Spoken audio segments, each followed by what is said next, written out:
नमस्कार, यो हो समाचारमा स्वागत छ। म दिपेश घिमिरे। म अपेक्षा तिमिल सेना। सुरु गरौँ अहिलेसम्मका प्रमुख समाचारबाट।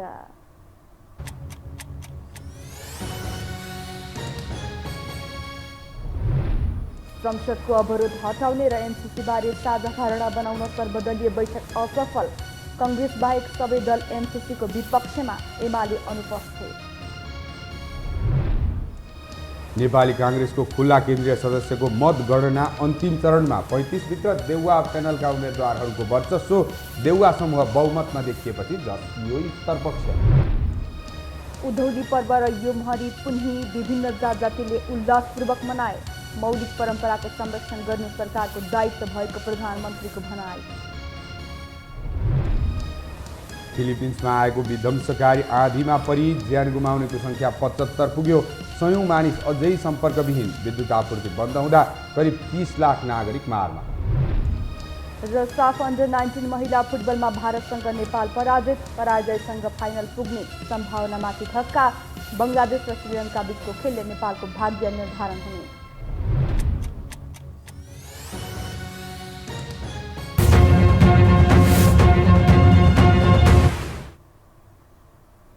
अब समाचार विस्तारमा।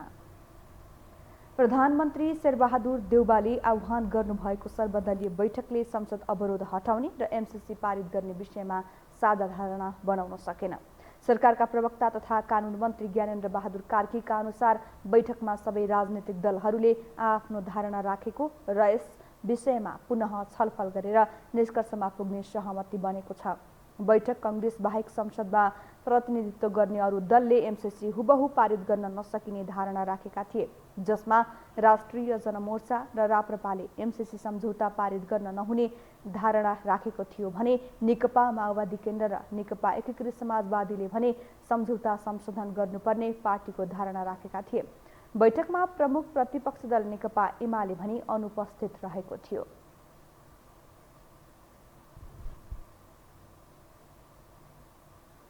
एमसीसी सम्झौता संसदबाट पास होला कि नहोला भन्ने ठूलो चासो जनमानसमा छ। केही राजनीतिक दलहरूका लागि यो प्रस्ताव गाँडो बनेको छ भने दलहरू बीचको मतान्तरका कारण केही गिजोलिएको पनि छ। एमसीसीको विषयलाई लिएर जारी विवादले माओवादी केन्द्रका अध्यक्ष पुष्पकमल दाहाल प्रचण्डमाथि दबाव बढेको छ। एक रिपोर्ट। एमसीसीका सम्बन्धमा बढेको तनावका कारण नेकपा माओवादी केन्द्रका अध्यक्ष पुष्पकमल दाहाल प्रचण्ड थाल खाउँ कि भात खाउँको अवस्थामा पुगेका छन्। केपी ओली नेतृत्वको सरकार ढल्न कांग्रेस सभापति शेरबहादुर देउवालाई अघि सारेका उनी अहिले देउवाले अघि सारेको एमसीसी सम्झौतामा सहमत हुन सकेका छैनन्। गठबन्धन टिकाउन देउवासँग सहमत भएर एमसीसी पास गर्न सघाउनु पर्ने देखिन्छ, तर पास गर्न सघाए विगतदेखि नै लिँदै आएको एमसीसी विरोधी अडान बेच्नु पर्नेछ। त्यसबाहेक गठबन्धन भत्किएर ओली देउवाको समीकरणमा मुलुक अर्ली इलेक्सनमा जाने सम्भावनामाथि पनि विश्लेषण भइरहेका छन्। दुवै सम्भावना प्रचण्डका लागि कठिन मात्रै होइन, निल्नु र उकल्नु नै बनेको छ। देउवाजीले यसमा दबाब दिने कुरै आउँदैन। जब स्वयं एमसीसीका अधिकारीहरू के भन्छन् भने तपाईँहरूको यथेष्ट टाइम लिनुहोस् न, यी हाम्रो देशमा यस विषयमा चाहिँ नि जनमत एकमा छैन, यसमा विवाद छ, त्यस कारण हामीलाई यसमा समझदारी बनाउनका निम्ति समय लाग्छ भनिसकेपछि उनीहरू के भन्छन् भने तपाईँहरू आवश्यक समय लिनुहोस् न भन्ने। अनि देउवाजीले होइन आजै पास गर्नुपर्छ, अहिले पास गर्नुपर्छ भन्ने ढङ्गले सोच्नु चाहिँ नि यो गठबन्धनको संस्कृतिको विपरीत हुन्छ। एमसीसी पास गर्न प्रधानमन्त्री देउवाले दबाब देलान् कि भन्ने चिन्तामा माओवादी केन्द्रका नेताहरू छन्। यथास्थितिमा पास गर्न नसक्ने विगतदेखिकै अडानलाई कायम राखेर अघि बढ्न प्रचण्डलाई नेता कार्यकर्ताहरूले सुझाइरहेका छन्। यसका लागि गठबन्धन नै त्याग्न परे पनि पछि हट्न नहुने कतिपय नेताको तर्क छ। तर प्रमुख प्रतिपक्षको भूमिकामा रहेका एमाले अध्यक्ष ओलीले गठबन्धन नै भत्काएर अघि बढ्न तयार भए एमसीसी पास गर्न सहयोग गर्ने सन्देश देउवालाई दिएका छन्।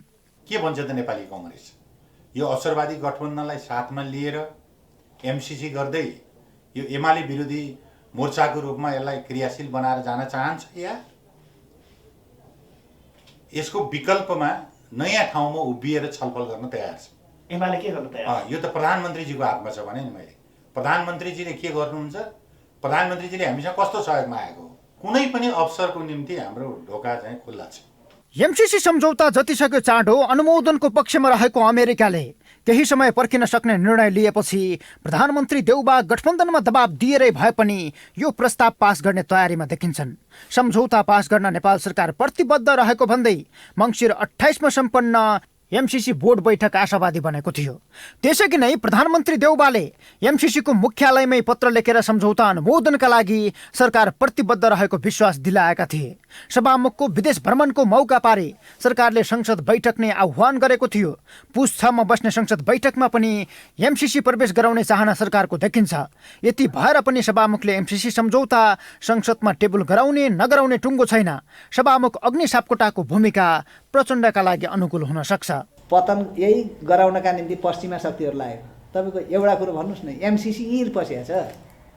गठबन्धन त भोलि चेन्ज हुनसक्छ। पहिला पनि के थियो भन्दै माले एमाले फुट्यो, गिरिजा र चाहिँ वामदेवको संयुक्त सरकार बन्यो। भरे कुरो मिलेन, वामदेवले राजीनामा गर्न लगाए पार्टीको मान्छे, एमालेसँग गठबन्धन भएर चाहिँ सरकार बन्यो। भोलि एमसीसीको कुरो आउँदाखेरि एमाले र शेरबहादुरको सरकार बन्यो भने के हुन्छ?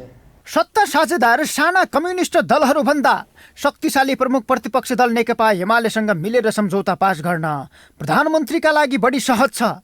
यसका लागि देउबाले गठबन्धन भत्काएर ओलीसँग सहकार्य गर्न तयार हुनुपर्नेछ। यस्तो अवस्था सिर्जना हुँदा एमसीसी मात्रै प्रभावित हुने होइन, सत्ता समीकरण र आगामी निर्वाचन समेत प्रभावित हुनेछ। यो हो टेलिभिजनका लागि क्यामेरामा अभिष्ट लामाका साथमा सन्तोष बेके थापा, काठमाडौँ। नेपाली कांग्रेसका नवनिर्वाचित सहमहामन्त्री जीवन परियारले नेकपा एमाले सहितका सबै दलको सहमतिमा सरकारले संसदबाट एमसीसी पारित गराउने दाबी गर्नुभएको छ। सहमहामन्त्री परियारले एमसीसीले नेपालमा दिने अनुदान सहायता समृद्धि र विकासका लागि भएकाले सरकारले सबै दलहरूको सहमतिमा सो प्रस्तावलाई संसदबाट पारित गराउने विश्वास व्यक्त गर्नुभएको हो। आज पोखरामा आयोजित कार्यक्रममा उहाँले एमसीसीमा राष्ट्रका लागि अहित हुने कुनै पनि विषय भए त्यसलाई हटाउन आफ्नो पार्टी प्रतिबद्ध रहेको बताउनुभयो।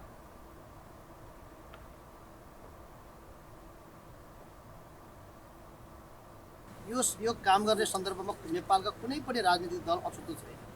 त्यसैले गर्दा म छोटकरीमा भन्न चाहन्छु, एमसीसीले जुन नेपालमा जुन डोनेट गरेर आएको जुन पैसा हो, यो कुनै त्यसो ऋणको पैसा होइन। यो चाहिँ पैसा जुन नेपालमा नेपालको विकासको लागि समृद्धिको लागि आएको पैसा हो। यो पैसाको सन्दर्भमा जुन खालका सम्झौताहरू सरकारले गरेको छ, यदि त्यो सम्झौतामा नेपालको अहित हुने गरी कुनै किसिमका प्रावधान छन् भने त्यसलाई हटाउनुपर्छ। त्यसमा हाम्रो पार्टी नेपाली कांग्रेस अत्यन्तै प्रतिबद्ध छ। सहमहामन्त्री परियारले आगामी निर्वाचनमा सत्तारूढ दलहरूबीच आवश्यकताको आधारमा सहकार्य हुने पनि स्पष्ट पार्नुभयो।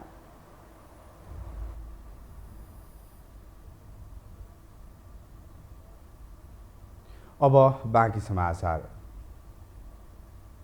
प्रधानमन्त्री शेरबहादुर देउवाले मौलिक नेपाली सभ्यतालाई संरक्षण गरी जीवन्त राख्नु सरकारको साझा दायित्व भएको बताउनु भएको छ। राष्ट्रिय ज्यापु दिवसको अवसर पारेर आज काठमाडौँमा आयोजित कार्यक्रममा प्रधानमन्त्री देउवाले मौलिक नेपाली सभ्यतालाई संरक्षण गरी जीवन्त राख्नु सरकारको साझा दायित्व भएको बताउनु भएको हो। उहाँले काठमाडौँ उपत्यकामा संस्कृति र सम्पदाको संरक्षण गर्न ज्यापु समुदाय लागि परेको भन्दै ज्यापु समुदायलाई चाहिने सहयोग गर्न सरकार तयार रहेको पनि बताउनुभयो।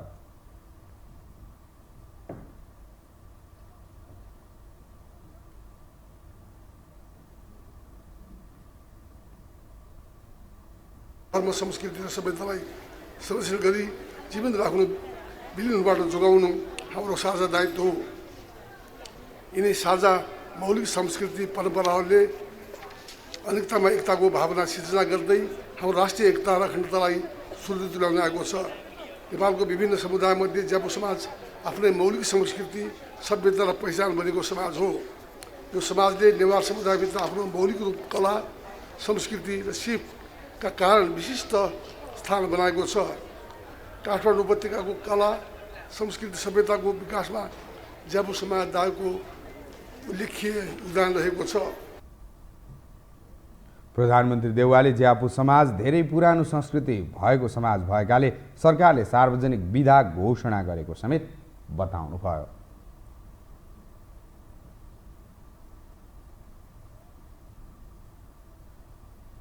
योमरी पुन्नी अर्थात् ओमरी पूर्णिमा र उधौली पर्व आज हर्षोल्लासका साथ मनाइएको छ।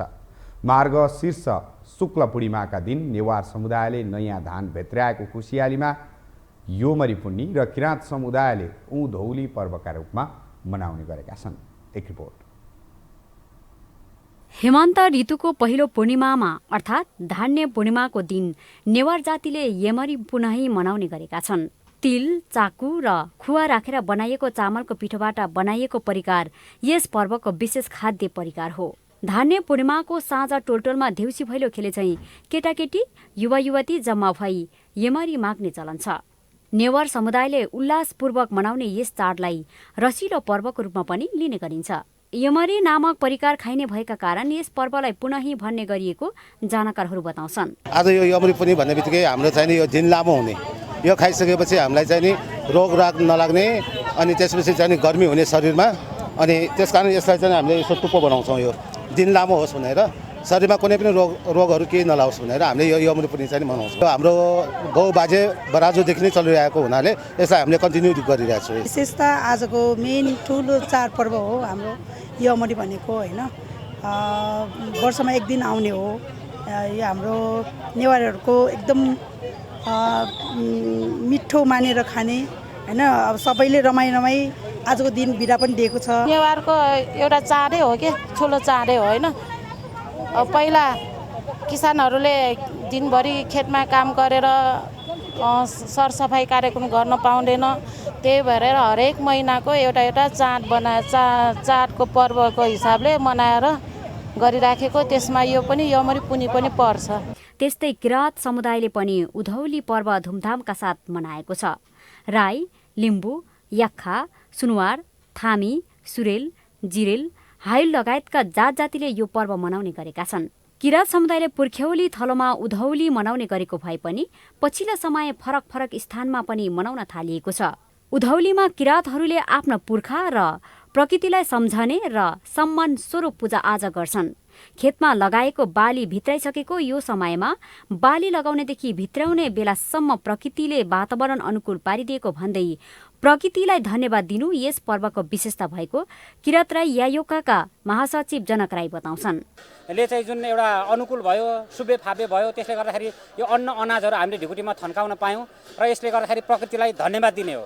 र अर्को भनेको चाहिँ यो उधौली भन्छौँ हामी। उधौलीको अर्थ चाहिँ यो किराँतीहरू हिजो क्यालेन्डर नहुँदाखेरि, घडी नहुँदाखेरि यो सिजनको रूपमा हेर्थे र यो चाहिँ उधौली भनेको चाहिँ अब जाडो महिना लाग्यो, अब लेकबाट चराचुरुङ्गीहरू, लेकका जीवजन्तुहरू, माछा पनि लेकबाट बेँसीतिर अथवा गर्मी ठाउँतिर जाने, लेकमा जाडोमा जीवन सहज नहुने। पछिल्ला दिनहरूमा पुर्खौली थलोमा मात्र होइन, यो समुदायका मानिसहरू जहाँ जहाँ छन् त्यही सामूहिक रूपमा पर्व मनाउन थालेका छन्। अलिअलि फरक त आउन खोजेको चाहिँ के हो भने यो चाहिँ अब समाज विकास क्रमको एउटा प्रवाहसँगै अहिलेको हाम्रो सांस्कृतिक चाडहरू पनि एक ढङ्गले समाज विकाससँगै ठाउँ परिवेश अनुसार सहर केन्द्रित हुँदै गयो, अथवा मान्छेहरूको क्लस्टर ठुलो ठुलो हुँदै गयो, अथवा हामी देश विदेशमा समेत होइन संसारभरि हामी चाहिँ फैलिएर हाम्रो सांस्कृतिक चाडहरू चाहिँ मनाउन थाल्यौँ।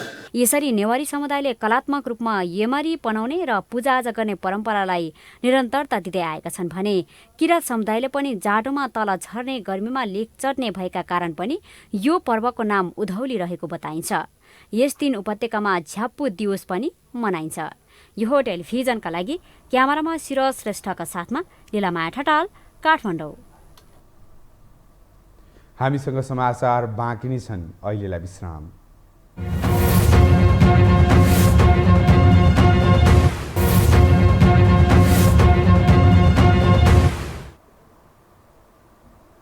विश्रामपछि स्वागत छ। अब बाँकी समाचार। नेपाली कङ्ग्रेस खुला केन्द्रीय सदस्यको मतगणना अन्तिम चरणमा पुगेको छ। 4,681 मतमध्ये 3,595 मतगणना भइसकेको छ।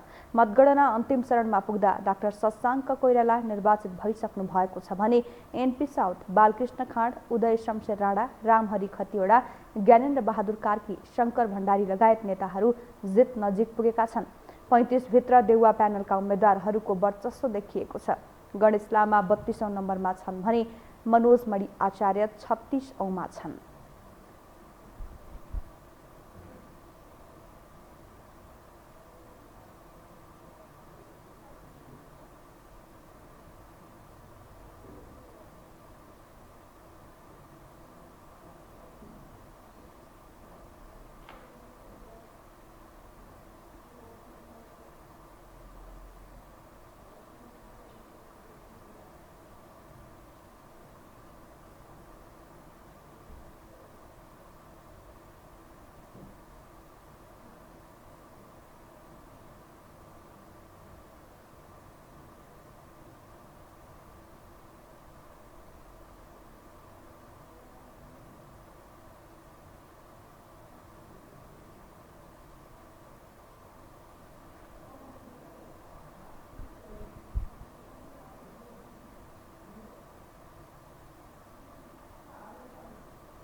नेपाली कांग्रेसको 14औं महाधिवेशनबाट निर्वाचित पदाधिकारीको परिणामपछि केन्द्रीय सदस्यको मतगणना जारी छ, जहाँ सभापति शेरबहादुर देउबा पक्षको स्पष्ट बहुमत देखिन थालेको छ। पार्टीमा रूपान्तरणको बहस सुलिएका बेला खुला केन्द्रीय सदस्यहरूमा देउबा पक्षको दबदबा कायम हुन लागेको यो प्रसङ्ग रोचक पनि छ। एक रिपोर्ट।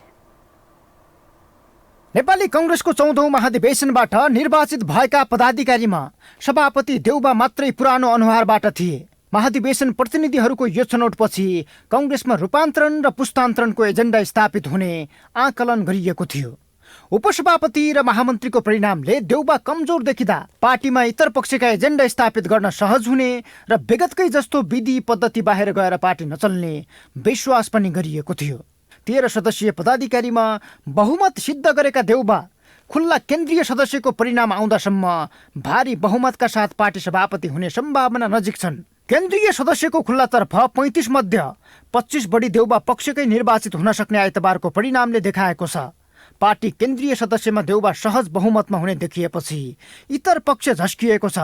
केन्द्रीय समितिको संरचना जे जस्तो भए पनि सभापतिमाथि दबाव कायम राख्ने रणनीति इतर पक्षको देखिन्छ। विद्यार्थीको चुनावमा जस्तो उभिएर हात माग्नु, मैले भने कि तपाईँ भोट नमाग्नु जानुहोस् भन्दा उहाँले मलाई के भन्यो, तिमीले बिहा दिन्छौ र हामी पनि हट्छौँ, तपाईँ जानु, शरीरले दिँदैन। मैले भनेको थिएँ त्यति मिहिनेत गर्नु पर्यो। त्यस कारण हामीले यसलाई उदाउँदैछौँ। यसलाई हामीले उदाउँदैन, यसलाई विभिन्न कुरा गर्यो भने बिग्रिन्छ, झन् बिग्रिन्छ। करेक्सन गर्दै जाउँ। हाम्रा युवाहरू जसले जित्नु भएको छ, चाहे शेरबहादुरजी भन्नुहोस्, चाहे शेखर कोइरालाका समूह भन्नुहोस्, चाहे अन्य साथीहरू जो जित्नु भएको छ, उहाँहरूलाई हामीले अब प्रेसर गर्नुपर्छ। परिवर्तन र पुस्तान्तरणको एजेन्डा बोकेका महामन्त्री गगन थापा र विश्वप्रकाश शर्मा जस्ता केही युवाले जिते पनि केन्द्रीय सदस्यमा अधिकांश पुरानै नेता दोहोरिएका छन्। विधानमा सभापतिलाई कोषाध्यक्ष सहित 33 जना केन्द्रीय सदस्य विभिन्न निकाय र विभागका पदाधिकारी मनोनयन गर्ने अधिकार दिएको छ। देउबाले चाहेकै व्यक्ति यी पदमा मनोनित गर्न सक्छन्। सभापति, महामन्त्री र कोषाध्यक्ष बाहेकका अन्य पदाधिकारीको जिम्मेवारी तोक्ने अधिकार सभापतिमा निहित छ। तर पदाधिकारीमा पराजित भएका र केन्द्रीय सदस्यमा तान्ने वचन दिएकाहरूलाई मनोनित गर्ने बाध्यता पनि देउबालाई हुनेछ।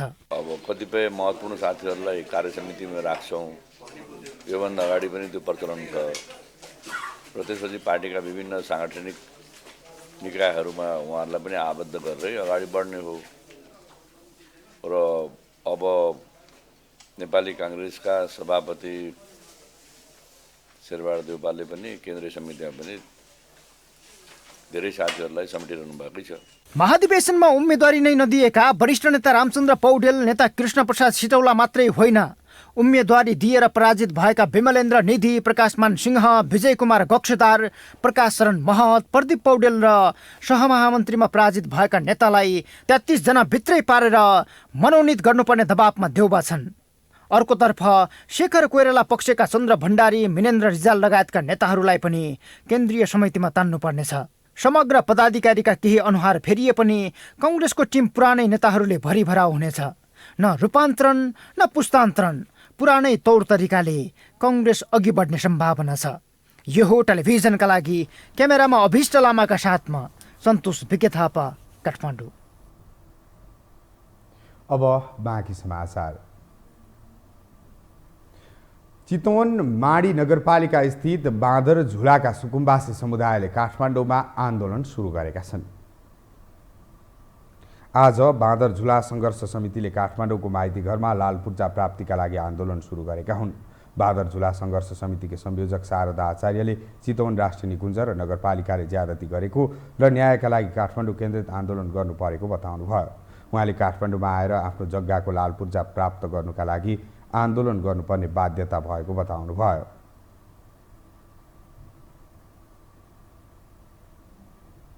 जम्मै बोरामा खाँदेर राखिएको छ। त्यो राजनीतिकरण भएको छ। हाम्रो जनताको अधिकारमाथि राजनीति भएको छ। त्यसकारणले हामीले अहिले लिएर आउँदाखेरि यो आज हामी लिएर आउँदा हामीले राजनीतिभित्रका सदस्य लिएका मान्छे लिएर आएका छैनौँ। हामी साधारण बोल्न नजान्ने, हामी गल्ड्याउरै बोले पनि सत्य बोल्छौँ भनेर आएको छ। त्यसकारणले यो हामी यस्तो हत्या हुन दिने छैनौँ। यो हाम्रो अधिकार हो। हामी बोल्छौँ, जस्तो जानेछौँ त्यस्तो बोल्छौँ। जस्तो आन्दोलन गर्न सक्छौँ त्यस्तै हिजो हामीलाई के भयो यहाँ आउन पनि रोकिएको छ। सुकुम्बासी जनताको अधिकारमाथि नै राजनीति भएको भन्दै लाल पूर्जा प्राप्तिका लागि निरन्तर आन्दोलन जारी राख्ने उनीहरूले चेतावनी समेत दिएका छन्।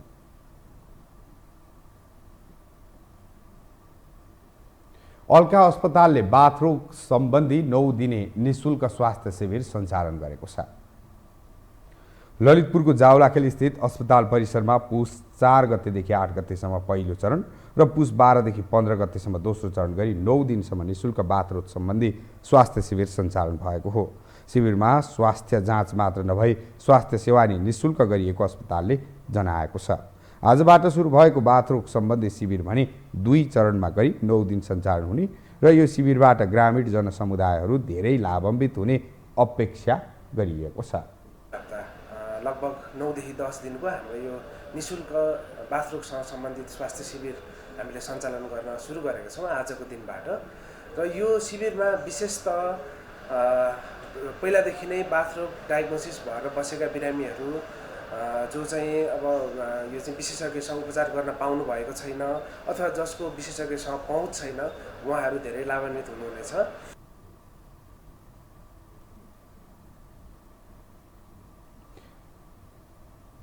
अस्पताल प्रशासनले हरेक दिन 100 जना बिरामीलाई जाँच गरिने बताएको छ।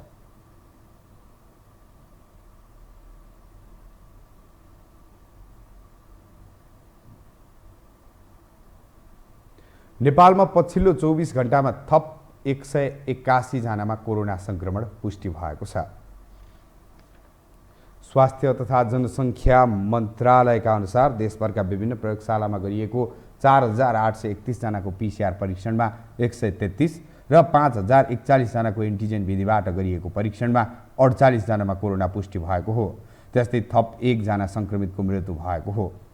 289 जना भने संक्रमण मुक्त भएको मन्त्रालयले जानकारी दिएको छ।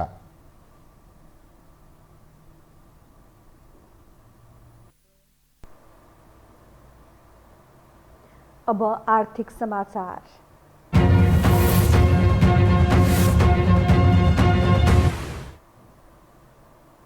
नेपालमा विद्युत उत्पादनसँगै खपत पनि क्रमिक रूपमा बढ्न थालेको छ। विद्युतीय चुल्हो, एयर कन्डिसन, विद्युतबाट सञ्चालन हुने यातायातका साधनको वृद्धि, ठूला उद्योगलाई उपलब्ध गराइएको विद्युत लगायतका कारणले दैनिक रूपमा खपत बढेको विश्वास गरिएको छ। एक रिपोर्ट। विद्युत खपत बढाउनका लागि चालिएका कदम र जाडो बढीसँगै विद्युतको आन्तरिक माग वात्तै बढेको छ। नेपाल विद्युत प्राधिकरणको तथ्याङ्क अनुसार गत वर्षको तुलनामा यस वर्षको विद्युतको उच्च माग 300 मेगावाटको हाराहारीले बढेको हो। आन्तरिक रूपमा उत्पादन भएको विद्युत खपत गर्न नसकी खेर जाने अवस्था आएपछि खपत बढाउन विद्युत उपकरणको प्रयोग बढाउने र उद्योगहरूलाई चाहिए जति विद्युत उपलब्ध गराउने नीतिले खपत बढेको सरकारको दाबी छ। विद्युतीय चुलो, एयर कन्डिसन लगायत विद्युतबाट चल्ने घरायसी सामानको प्रयोगमा भएको वृद्धि, विद्युतबाट सञ्चालन हुने यातायातका साधनको वृद्धि, ठूला उद्योगलाई उपलब्ध गराइएको पर्याप्त विद्युत लगायतका कारणले दैनिक रूपमा खपत बढेको प्राधिकरणका कार्यकारी निर्देशक कुलमान घिसिङको विश्वास छ। विद्युत बढी खपत हुने काठमाडौँ उपत्यका सहित आसपासको क्षेत्रमा विद्युत माग पनि वात्तै बढेको छ। काठमाडौँ उपत्यकाको विद्युतको अधिकतम माग 90 मेगावाटको हाराहारीमा वृद्धि भएको छ। गत वर्ष 293 मेगावाट रहेको काठमाडौँ उपत्यकाको पिक डिमान्ड यस वर्ष 382 मेगावाटमा पुगेको छ। ऊर्जाको मागका आधारमा मङ्सिर 27 गते विद्युत खपत 2 करोड 72 लाख युनिट थियो। यो खपत गत वर्षको सोही दिनको 2 करोड 11 लाखको तुलनामा 61 लाख युनिट बढी हो। ऊर्जाका आधारमा विद्युत खपत गत वर्षको तुलनामा 28.65% बढी हो। प्राधिकरणको अल्पकालीन योजना अन्तर्गत विद्युत माग रहेका उद्योगहरूलाई प्रसारण तथा वितरण लाइनको सुदृढीकरण तथा क्षमता विस्तार गरी तत्काल विद्युत दिने र निर्माणाधीन आयोजनाहरूको काम जतिसक्दो छिटो सम्पन्न गर्ने रहेको छ। दीर्घकालीन योजना अन्तर्गत विद्युत खपत बढ्न सक्ने सम्भावित ठाउँहरूको पहिचान गरी प्रसारण तथा वितरणमा ठूला क्षमताका लाइन तथा सब स्टेसन निर्माण सुरु गर्ने सरकारको योजना छ। अहिले 50 लाख घर परिवार विद्युतको पहुँचमा हुनुहुन्छ, विद्युतको ग्रिडमा जोडिनु भएको छ। ती मध्ये झन्डै 26 लाख जनताले 20 युनिटभन्दा कम बिजुली बाल्नुहुँदो रहेछ। मैले ती जनताका निम्ति चाहिँ निःशुल्क बिजुली दिने निर्णय गरेँ र मङ्सिर 1 गतेबाट त्यो कार्यान्वयन भएको छ। सँगसँगै आफ्नै देशको जलस्रोत हो, यसबाट उत्पादित भएको बिजुली सस्तो हुनुपर्छ भन्ने मान्यताबाट बिजुलीको रेट घटाएको कुरा पनि मैले यहाँहरूलाई जानकारी गराउँछु र ऊर्जाका क्षेत्रमा खपत हुने क्षेत्रमा चाहिँ यो हाम्रै विद्युत प्रयोग गर्नुहोस् भनेर पनि म अपिल गर्न चाहन्छु। प्राधिकरणले थप विद्युत आवश्यक पर्ने उद्योगहरूलाई परिणाम खुलाएर तत्काल आवेदन दिन समेत आग्रह गरिरहेको छ। मुख्य रूपमा औद्योगिक करिडोर क्षेत्रको विद्युत प्रसारण तथा वितरण प्रणालीको सञ्चालन सुधारका लागि बृहत सुदृढीकरणको काम अघि बढाइएको छ। हामीसँग अन्तर्राष्ट्रिय र खेल समाचार बाँकी नै छन्, अहिलेलाई विश्राम।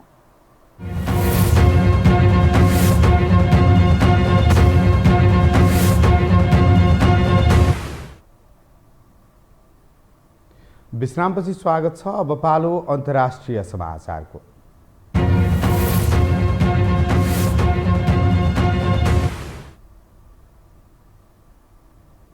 फिलिपिन्समा आएको विध्वंसकारी आँधीमा परि ज्यान गुमाउनेको संख्या 75 पुगेको छ।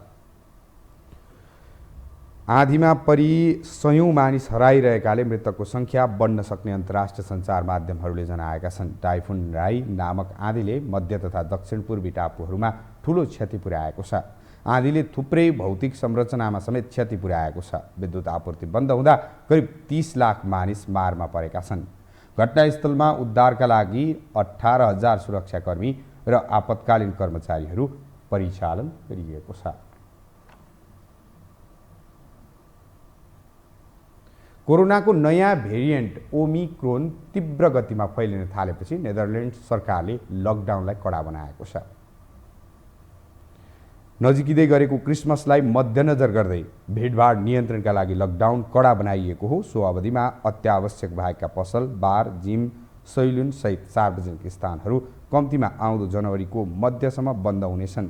लागू गरिएका नियम उल्लङ्घन भए कडा कारबाही गर्ने सरकारले चेतावनी समेत दिएको छ।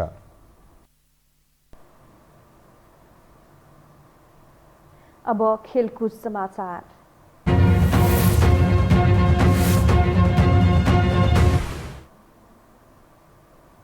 साफ अन्डर 19 महिला फुटबल च्याम्पियनसिपमा नेपाल भारतसँग पराजित भएको छ।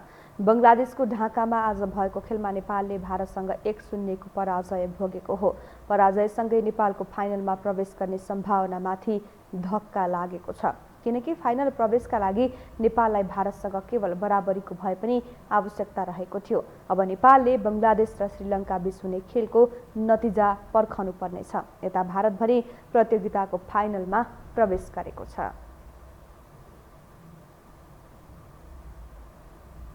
बङ्गलादेशको ढाकामा आयोजना हुने एसियन सेन्ट्रल जोन महिला तथा पुरुष भलिबल प्रतियोगितामा सहभागी हुने नेपाली टोलीको विदाई गरिएको छ। विदाई कार्यक्रममा खेलाडीहरूले उपाधि चुम्ने लक्ष्य लिएका छन्। एसियन सेन्ट्रल जोन महिला तथा पुरुष भलिबल प्रतियोगिता बङ्गलादेशको ढाकामा मंगलबारदेखि सुरु हुँदैछ। प्रतियोगितामा सहभागी जनाउने पुरुष तथा महिला टोलीलाई भलिबल संघले आइतबार विदाई गरेको छ। टोलीलाई युवा तथा खेलकुद मन्त्री महेश्वर जङ गहतराज, मन्त्रालयका सचिव, भलिबल संघका पदाधिकारीले विदाई गरेका हुन्। दुवै टोली सोमबार 12 बजे ढाका प्रस्थान गर्नेछन्। नेपाली पुरुष टोलीका खेलाडीले उपाधि चुम्ने लक्ष्यका साथ प्रतिस्पर्धा गर्ने बताए। तयारी राम्रै भएको छ भनौँ। अब छोटो टाइम थियो होइन, छोटो टाइममा पनि हामीले राम्रो गर्ने कोसिस गरिरहेका छौँ। राम्रै भयो भनौँ। अब तपाईँको यो पालि अलिकति टिमहरू पनि थोरै छ होइन, त्योमा अलिकति बलियो टिम भनेको 2टा टिमलाई हामीले लिएको छौँ। के अरे श्रीलङ्का र उज्बेकिस्तान, अनि तपाईँको मालदिप्स, बङ्गलादेश, नेपाल भनेको सेम टिम होइन। हामीले चाहिँ बङ्गलादेश र मालदिप्सलाई बिट गऱ्यौँ भने एउटा मेडल चाहिँ टच गर्छ। र त्यो श्रीलङ्का र उज्बेकिस्तानसँग पनि हामी पहिला पनि खेलेको हुनाले उनीहरूसँग पनि हामी राम्रो फाइट गर्छौँ भन्ने आशा लागेको छ। तपाईँको यो कोच अब पहिला पनि आइसक्नु भएको कोच हो होइन, अब यो नयाँ कोच चाहिँ होइन। र तपाईँको यो लेभलको कोचलाई ल्याउँदाखेरि अलिकति हाम्रो भलिबल सङ्घले पनि अलिकति सोच्नुपर्ने हो कि जस्तो मलाई चाहिँ फिल हुन्छ, किनभने हामी त पुरानो भयौँ होइन। तर यो लेभलको कोचलाई चाहिँ तपाईँको कति थोरैमा पनि 1 वर्षदेखि 2 वर्षको कन्ट्याक्टमा ल्यायो भने भलिबलले चाहिँ अलिकति केही राम्रो गर्न सक्छ जस्तो लाग्छ। पुरुषतर्फको टोलीमा मानबहादुर श्रेष्ठ र भैरव बमले राष्ट्रिय टोलीमा पुनरागमन गरेका छन्। घरेलु प्रतियोगितामा उत्कृष्ट प्रदर्शन गरेका मानबहादुरले भलिबलमा पुनरागमन गर्न पाएर राष्ट्रका लागि खेल्न पाउँदा निकै खुसी भएको बताए। श्रेष्ठले बलिया टोलीसँग प्रतिस्पर्धात्मक खेल खेलेर पदक ल्याउन मेहनत गर्ने बताए। हजुर, अब लास्ट टाइम खेल्दा पनि अब हामीले 2017मा चाहिँ एउटा मेडल बोकेर आएको थियौँ होइन। त्यस पछाडि अरू म्याचहरू पनि 18मा चाहिँ हामीले बङ्गलादेशमा पनि हामीले मालदिप्स र बङ्गलादेशलाई लगभग हराएको छौँ होइन। दुईटा मध्ये एउटालाई हराएको छौँ। त्यस पछाडि अब 19मा छुटिहाल्यो मेरो। 19 आफ्टर अब एकैचोटि अहिले गर्न लागिरहेको छु। अब पहिलाको र अहिलेकोमा चाहिँ केही न केही फरक हुन्छ जस्तो लाग्छ मलाई। हजुर, सुरुमा चाहिँ अब यो 3 वर्ष पछाडि भइसकेपछि अब यो 40 दिनको ट्रेनिङमा मलाई फर्स्ट सेकेन्ड विक चाहिँ एकदम गाह्रो भइरहेको थियो टिममा भिज्नको लागि होइन। अब कोच पनि मैले नयाँ नै भन्नुपर्छ, उहाँ पहिलाचोटि आउनु भए तापनि मेरो ट्रेनिङ त्यति बेला चाहिँ थिएन होइन। अब उहाँको लागि म पनि नयाँ र मेरो लागि उहाँ पनि नयाँ हुनुहुन्थ्यो होइन। सुरुमा अब फर्स्ट सेकेन्ड विकमा चाहिँ मलाई एकदम गाह्रै भइरहेको थियो भिज्नको लागि। प्लस अब 3 वर्ष पछाडि त्यो टिममा बसेर खेल्नको लागि चाहिँ अलिकति गाह्रो फिल भइरहेको थियो र ट्रेनिङ अब बिस्तारै बितिरहेपछि मलाई चाहिँ अलिकति सजिलो भइरहेछ। यस्तै साबिक विजेता महिला टोलीले पनि उपाधि रक्षा गर्ने लक्ष्य बनाएको छ। कप्तान अरुणा शाहीले विगतको सहभागितामा भन्दा राम्रो प्रदर्शन गरेर उपाधि रक्षाका लागि खेल्ने बताइन्। टोलीमा नयाँ र अनुभवी खेलाडीको सम्मिश्रण भएकाले अघिल्लो संस्करणमा भन्दा राम्रो प्रदर्शन गरेर स्वदेश फर्किने उनले बताइन्। ओभरअल तयारी भन्नुपर्दाखेरि हाम्रो अब अघि नै भनिसक्नुभयो 35-40 दिनको ट्रेनिङ भयो। जति समय थियो त्यसमा चाहिँ हामीले कसरी हुन्छ त्यसलाई सदुपयोग गरेर राम्रो एउटा टिम बनाउने प्रयास गरेका छौँ। जस राम्रो भइरहेको। प्रतियोगितामा महिला टोलीतर्फ अघिल्लो संस्करणको टोलीमा व्यापक हेरफेर गरिएको छ। यो संस्करणमा लक्ष्मी चन्दले पहिलो पटक राष्ट्रिय टोलीमा स्थान बनाएकी छिन्। यस्तै शान्ति थारू, कृपा अधिकारी, कामना विष्ट र मनिषा चौधरीले टोलीमा पुनरागमन गरेका छन्। डिसेम्बर 21 देखि 29 तारिकसम्म आयोजना हुने प्रतियोगितामा पुरुषतर्फ 5 टोलीले सहभागिता जनाउँदैछन् भने महिलातर्फ 6 टोलीले प्रतिस्पर्धा गर्दैछन्। पुरुषतर्फ आयोजक बङ्गलादेश, मालदिप्स, नेपाल, श्रीलङ्का र उज्बेकिस्तान गरी 5 राष्ट्रको सहभागिता रहनेछ। यस्तै महिलातर्फ आयोजक बङ्गलादेश, किर्गिस्तान, मालदिप्स, नेपाल, श्रीलङ्का र उज्बेकिस्तान गरी 6 राष्ट्रको सहभागिता रहनेछ।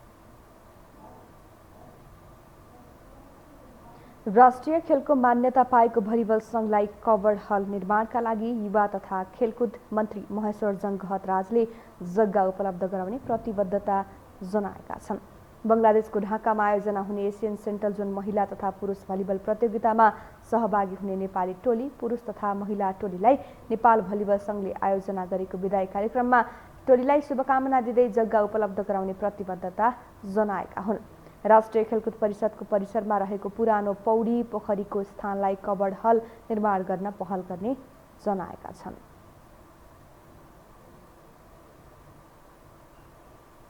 राष्ट्रिय खेलकुद परिषदभित्रै एउटा खाली जमिन छ। हिजो मात्रै पनि म राष्ट्रिय खेलकुद परिषदको नवनिर्माण गरिएको भवन यसो खाली थिएँ, हेरिहालौँ भनेर गएको थिएँ। यसको पल्लोतिर पुरानो स्विमिङ पुल थियो र अहिले भूकम्प पनि भत्किएको छ भन्ने त्यो मेरो दिमागमा हिजो परेको थियो र आज उहाँले भन्नुभएको छ। मैले मेरो कार्यकालको यो अवधिभरिमा त्यो जमिन तपाईँहरूलाई दिलाउन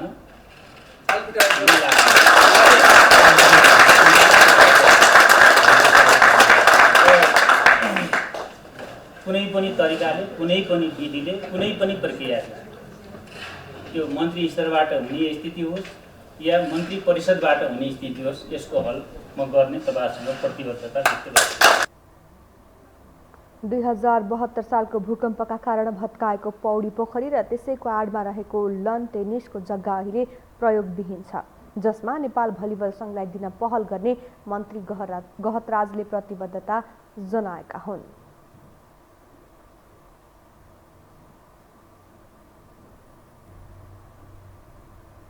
खेल समाचारसँगै हामी यो समाचारको अन्त्यमा आइपुगेका छौँ। बिदा हुनु अघि प्रमुख समाचार पुनः एकपटक।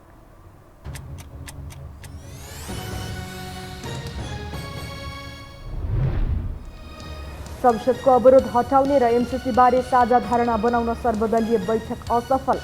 कांग्रेस बाहेक सबै दल एमसिसीको विपक्षमा, एमाले अनुपस्थित। नेपाली कांग्रेसको खुल्ला केन्द्रीय सदस्यको मतगणना सकियो। 35 भित्र देउवा प्यानलका उम्मेदवारहरूको वर्चस्व। देउवा सहज बहुमतमा देखिएपछि जस्टियो तर्पक्ष।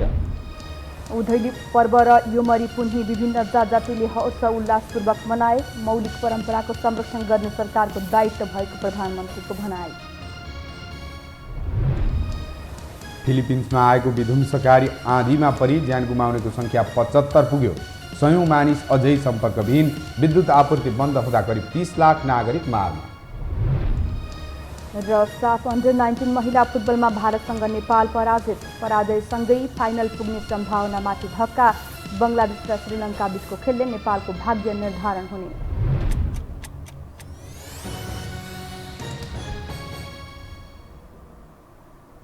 हवस् त यो हो समाचार सकियो। समाचार बुलेटिनका साथै यो हो टेलिभिजनका सम्पूर्ण कार्यक्रम यो हो टेलिभिजन.com, यो हो खबर.com, युट्युब र फेसबुकमा पनि पढ्न र हेर्न सक्नुहुनेछ।